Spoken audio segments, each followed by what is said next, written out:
మొన్న నేను కాకతీయ యూనివర్సిటీకి పోయినటువంటి సందర్భంలో కాకతీయ యూనివర్సిటీలో ఉన్నటువంటి సిబ్బందిని విద్యార్థులను అందరినీ కూడా ఆ ఆడిటోరియంలో కూర్చోబెట్టి వారి సమస్యలు ఏంటి అనేది నేను పోయి అడిగితే సార్ కాకతీయ యూనివర్సిటీలో contract part time out sourcing అనేటువంటి రకరకాల టీచింగ్ నాన్ టీచింగ్ స్టాఫ్ ఉన్నారు సార్. వాళ్ళ సమస్యలు మాత్రం ఇప్పటి వరకు ఏ ఒక్కటి కూడా గట్టెక్కిన పరిస్థితి లేదు సార్.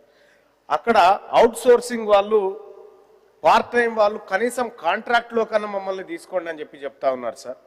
ఈ కాంట్రాక్టు వాళ్ళని ఏదైతే ప్రొఫెసర్లు అసిస్టెంట్ ప్రొఫెసర్లుగా తీసుకునే సమయంలో వాళ్ళకు కొంత వెసులుబాటు ఇవ్వండి అని చెప్తా ఉన్నారు సార్. ఇది ఒక కాకతీయ విశ్వవిద్యాలయానికి సంబంధించినటువంటి అంశమే కాదు సార్.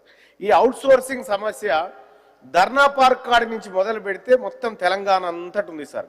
గతంలో మంత్రి గారి దృష్టికి తీసుకుపోయినాం సార్. ఏమని అవుట్ సోర్సింగ్ విధానాన్ని రద్దు చేసి ఒక కార్పొరేషన్ పెట్టి ఆ కార్పొరేషన్ ద్వారా నేరుగా వాళ్ళకు జీతాలు పోయేటట్టు చూడండి సార్. మనం ఇచ్చేది ఇస్తా ఉన్నాం కానీ మధ్యలో కమిషన్లు పోయి అసలైనటువంటి ఉద్యోగికి ఏం దొరకలేదు అనేటువంటి మాట గతంలోనే చెప్పినాం సార్. మొన్న ఏం జరిగిందంటే సార్ ఇక్కడ ఈ మీటర్ రీడింగ్ తీసేటువంటి వాళ్ళు ఉంటారు సార్. ఏది కరెంటు మీటర్లకు రీడింగ్ తీసేటువంటి వాళ్ళు ఉంటారు సార్. ఎన్పిటిసిఎల్లోనేమో వాళ్ళకి 30 రోజుల పని దినాలు దొరుకుతాయి సార్. ఎస్పీటీసీఎల్లోనేమో 30 రోజులు ఉండదు సార్ పని. వాళ్ళు కొద్ది రోజులు మీటర్ రీడింగ్ తీయాలి సార్, మిగతా రోజులు పస్తులు ఉండాలి. ఆ పరిస్థితి ఉంది సార్. ఈ మీటర్ రీడింగ్ కార్మికులకు సంబంధించి ఎన్పిటిఎస్సిఎల్లో ఏదైతే విధానాన్ని కొనసాగిస్తా ఉన్నారో ఎస్పీటీసీఎల్లో కూడా సేమ్ అదే విధానంతో వాళ్ళకు పూర్తి స్థాయి పని కల్పిస్తే వాళ్ళ కుటుంబాలు బతుకుతాయి సార్. మీటర్ రీడింగ్ కార్మికుడు సమస్య మామూలుగా ఉండదు సార్.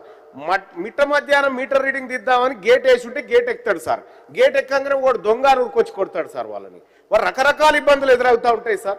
సో అటువంటి వాళ్లకు మనం ఈ అవుట్ సోర్సింగ్ పద్ధతినే కాకుండా సార్ ప్రభుత్వం ఒక సపరేట్ కార్పొరేషన్ వేసి దానికి ఒక పాలసీ తీసుకొచ్చి 19-20 వేల రూపాయలు ఇస్తుంది సార్. ప్రభుత్వం ఇస్తలేదని కాదు సార్, ప్రభుత్వం ఇస్తుంది. అతనికి పోయేసరికి 11,000 12,000 పోతుంది సార్. ఈ మధ్యలో ఇవన్నీ కటింగులు పోతా ఉన్నాయి సార్ వీళ్ళ ఏజెన్సీల కారణంగా. ఈ ఏజెన్సీ విధానాన్ని ఎత్తేయండి సార్. ఏజెన్సీ విధానాన్ని ఎత్తేసి నేరుగా కార్పొరేషన్ ద్వారా వాళ్ళకి ఇవ్వండి.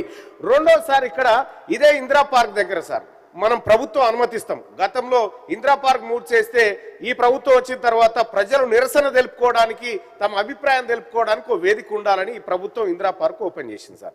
ఇందిరా పార్క్ ఓపెన్ చేసే వరకు బాగానే ఉంది సార్.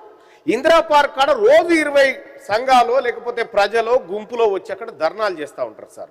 ఇందిరా పార్క్ సంబంధించి ఇప్పుడు సార్ ఇదే సభలో మనం స్పెషల్ మెన్షన్స్ అది తీసుకుంటా ఉన్నాం సార్, క్వశ్చన్ అవర్ ఇస్తా ఉన్నాం సార్, అలాగే నోటీసులు ఇస్తా ఉన్నాం సార్, ఇవన్నీ చేస్తా ఉన్నాం సార్. ఇందిరా పార్క్ అనేటువంటి ఒక మెన్షన్ కూడా పెడితే సార్ అక్కడికి వచ్చేటువంటి సమస్యలన్నిటిపైన ప్రస్తావన చేసుకునేటువంటి అవకాశం ఉంటుంది సార్.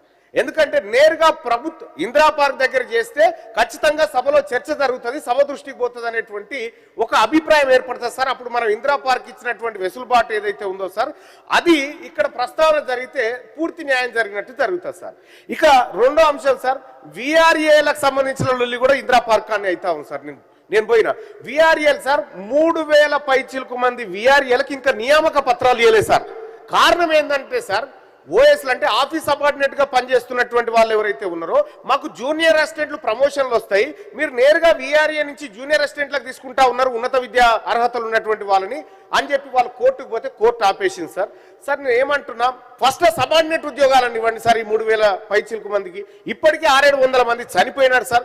దయచేసి ఆ విఆర్ఏల అంశం కానీ ఇటు మీటర్ రీడింగ్ కార్మికులకు కానీ కాకతీయ యూనివర్సిటీకి కానీ వీళ్ళందరికీ న్యాయం చేయమని చెప్పి ఇవన్నీ సమస్యలే సార్. ఇందిరా పార్క్ సమస్యలు ఇవన్నీ దయచేసి దీన్ని ఇందిరా పార్క్ స్పెషల్ మెన్షన్ కింద కన్సిడర్ చేయండి sir. Thank you. Honourable minister. అధ్యక్షత నోట్ చేసుకున్నాను అధ్యక్ష. భానుప్రసాద్ గారు. అధ్యక్ష